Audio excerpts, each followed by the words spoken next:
Question 204. Already? Yes. How do you feel about cars becoming fully autonomous, having no steering wheels, brakes, or accelerators? No. No. Are we doing this? Are we really? This is how do you feel about it? I'm going to give a simple answer. I believe that you cannot completely remove the human aspect out of anything when it comes to something built by man. Yep. Okay. Or even if it was built by something that was built by man. Well, I don't understand how you remove the human aspect from anything. In that.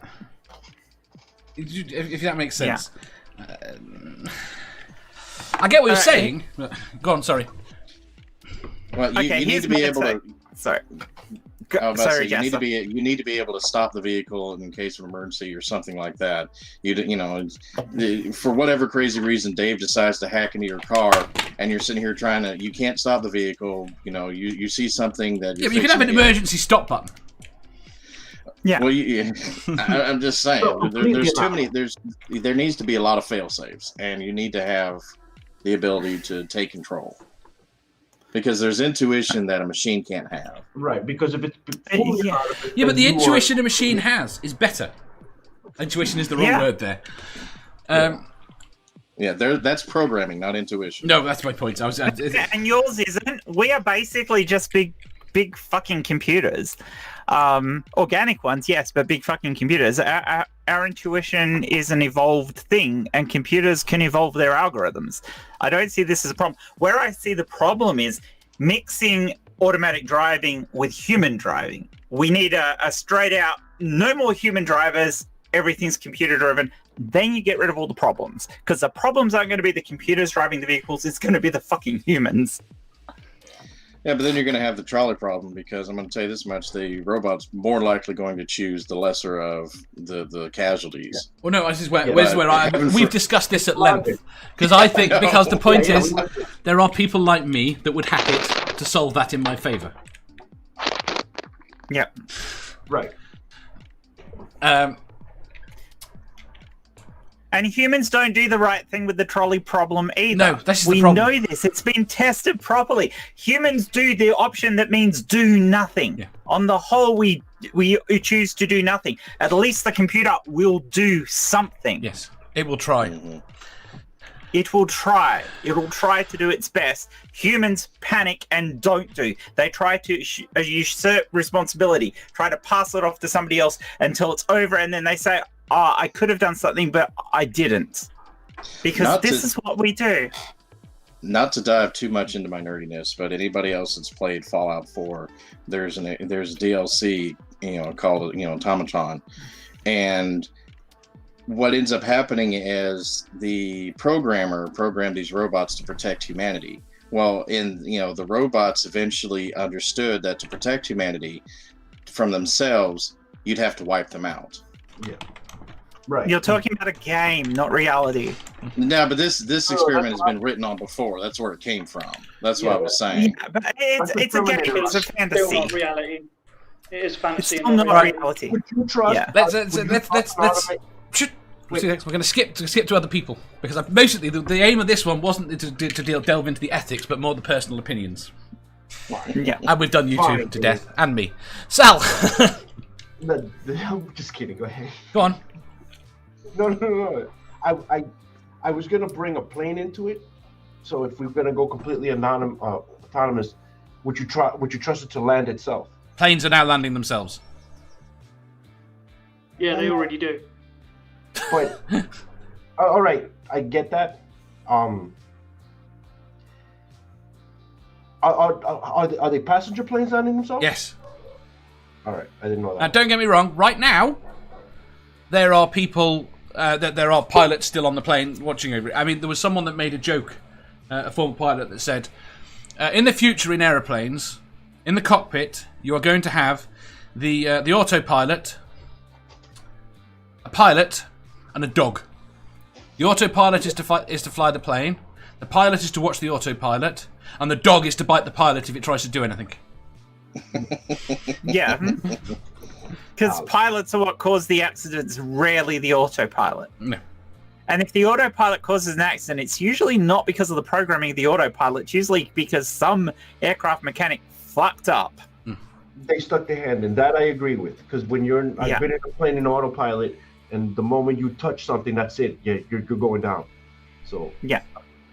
But I didn't know that you were landing passenger planes autonomously. That I didn't know. I thought we were still landing them manually. No, lots of them now. Because it's exactly the Take point is you off want them to landing. come in exactly the same. It's better than a road because there are no options. No, Yeah. I'm talking about the actual like. I'm not talking about like the mechanical aspect. I'm talking about like calculating to like bringing it down. Yeah, They're they not do all of touching the that. steering wheel? They do all of that. Yeah. You basically tell them where the airport is, what the runway is, and they land themselves. Wow. They do everything to come in. The only thing a pilot does is decide whether to abort. Yeah. In actual fact, if the pilot and the co-pilot have passed out on the plane or whatever else are incapacitated, all of those are entered remotely from the tower, and the plane will still land safely All right. because it has happened. The point is, we've got more control over the runway. At the end of the day, an airport. I understood that them being able to control it manually, remotely. Not remotely. It wasn't so much that it was programmed; it was something that they could control remotely. Not really. You can't really fly a they plane tell remotely. You can tell it to fly itself remotely. Okay. Actually, flying Yes. it remotely, planes are not. It's the same. It's the same thing when we send the robots to Mars or something like that. That we don't control what happens with the robots on Mars from Earth, not directly, because the time delay is too long. I mean, it can be up to an hour when the Mars is on the opposite side. Yeah, no, that's a different situation. That's It's the same principle as the thing. So but it's the same principle. We tell the computer what we want it to do, and it calculates all the correct things. It has a AI system that it can figure out the best way to do what we've asked it to do, and it's the same. We are really good at writing specific AIs to do specific tasks. What we're not good at is at writing AIs that do everything we do. But driving a car, flying a plane, moving a robot around a foreign planet is a specific task, and we are very good at writing it. And those AIs do that job better than we can because we're human and we get distracted, and they are AIs and they do not. Bill. Not here. Yeah, I'm to be honest, I'm pretty much down with it. I think it would definitely improve road safety. Yeah, I really do. Excellent. Manda. she might have gone for more drink. She might. fell asleep. She fell asleep. No, I think she might have gone to get more drink. No, I had Figure out how to open her bottle. I had to run downstairs really quick. I'm sorry. That's didn't see okay. the question now. Right. The question is, how do you feel about cars becoming fully autonomous and having no steering wheels, brakes, or accelerators? No, I'm not comfortable with that. The main reason I'm not is because I'm a driver. I like to drive. But your kids, our kids, are not. I mean, the funny thing is our I'm kids just saying personally. are going to be the last kids that have a driving license. Yeah. Mm-hmm. I agree. The liking thing is different as well, though, isn't it? I mean, I also like to drive, even though I can't do it anymore because I can't get insured. But that's not the point. Like the liking thing is different to the And once we have reliable autonomous cars, I don't think everyone are going to struggle to get insurance. Because insurance companies are only going to want to have automatic cars. Yep. But you'll still be able to drive, Sal. There will be places where people can go and enjoy older vehicles and drive them. Yeah. I honestly think that the electric cars and fully automated cars will basically do for the petrol car what the petrol car did for the horse. Yeah. Do you know what I mean? Yeah. Petrol cars will become luxury, fun items rather than actual work items, rather than tools. Yeah, I definitely agree with that. Look, I'm still ticked off that 2015 is come and gone, and we still don't have flying cars. So. Tell me about it. Well, technically we could. We would be flying by now. But no, we could, but we come down to the same problem that we have with cars on the ground. We have too many People are wankers crap at driving. We have people are effectively crap at driving. Mhm. The majority of people are not good at it. We have shit tons of accidents, and that's when we're coping with 2 dimensions. When you fly, you've got to cope with 3 dimensions. Yeah. Right. And all of a sudden, you've significantly increased the complexity of that. That's why so few people have pilot's licenses. So the only way we're going to have flying cars is to automate it all. Would a Right. car have to fly really high to fly, or could it stay lower to the ground? There are various ways of Right. flying that would depend that you would have to model. Have it. I don't think we're ever going to have a flying car that is as you imagine, Right. right? Because you either need to make the car lighter with some sort of magic anti-gravity thing that we haven't got, make it lighter with some sort of lifting gas, which makes it bigger, substantially, or then you go the other way up to helicopters, which require massive problems with ground effect and being anywhere near the ground. Yeah. Not to and then you've mention got the fuel in those boats. the fuels, and then you go with planes where you need speed to generate lift. Yeah, I don't see any real point in us doing flying cars unless we come up with a version of anti-gravity that actually works so that you can do it nicely. Yeah. Because the fuel efficiency of having wheels on the ground is actually pretty good compared to most of the other ways we because can have it's floating vehicles. It's propulsion as well. Propulsion along when you can use the friction to propel yourself, which is basically what we do with cars. We grip the ground and push ourselves forward with it. As opposed to the air, where all you can do is try and blow it. If we had flying cars, how high would they have to fly? Because like every time they represent them, they're pretty high up. Like you're if that shit just shuts off, you're plummeting to your death. But you need that. I think we're more likely to get personal airships Yeah. than we Yeah. are to You need get. anti-gravity to have that kind of traffic that high up. It's Personal helicopters. Well, yeah.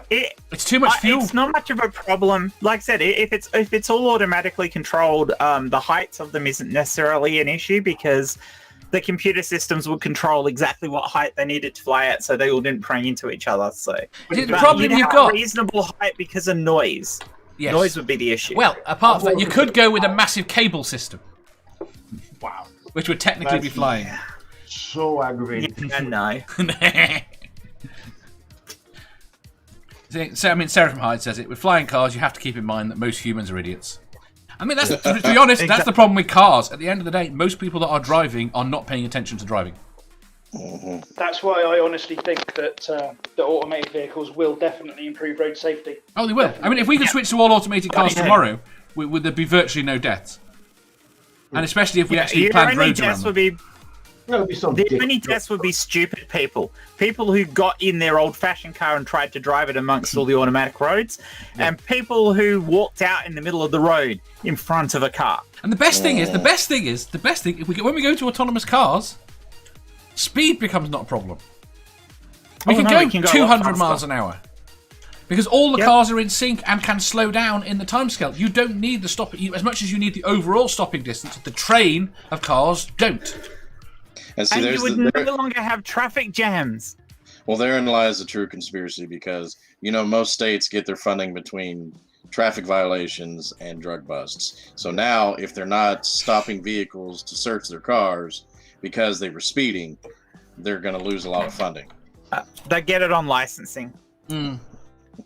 There's no way a government's going to lose out on its money. It would swap it from Yeah, fines and. Oh, don't forget, you're also losing vehicle. oil tax revenues as well, In there. because there'll be electric. What they were They ju- saw their own cars. But what they were just saying, our grandchildren, great grandchildren might not have licenses No, I don't. because these these vehicles are automated. Yeah. So they're gonna. You're right. They're gonna have to find it somewhere, but these greedy bastards are gonna find.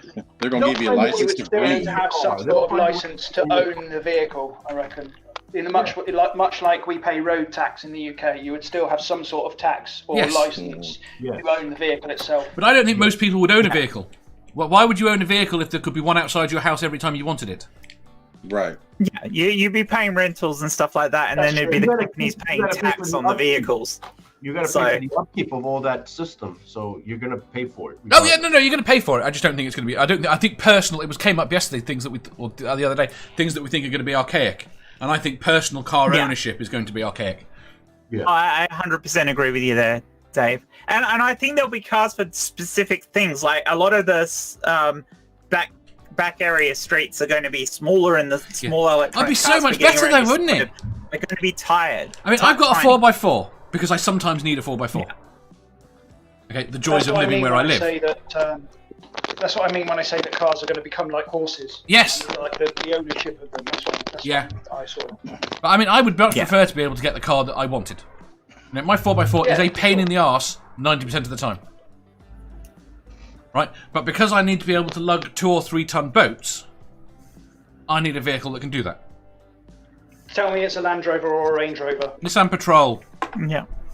Okay, all right, that's not okay. Nissan Patrol is acceptable. And it's an That's old an Nissan acceptable Patrol. Rather than the that's an acceptable answer. luxury later Nissan ones. Patrol.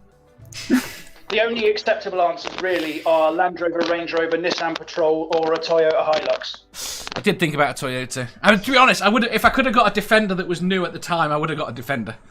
But they Love Defenders. Yes, dude. so do Love I. Defenders. But they're basically collector's pieces now. Later on, I'll give you the web address to my friend's internet business. They are Rover V8 specialists. Literally, all they do is customize Rover V8s all day, every day. But anyway, moving on. Yes, I'll tell you what I did. moving I'll on. tell you what I did for Rover later. Yeah, cool. Right, question 2. Did the dog appreciate it? What? Dave? What you did for Rover, did the dog appreciate it? No.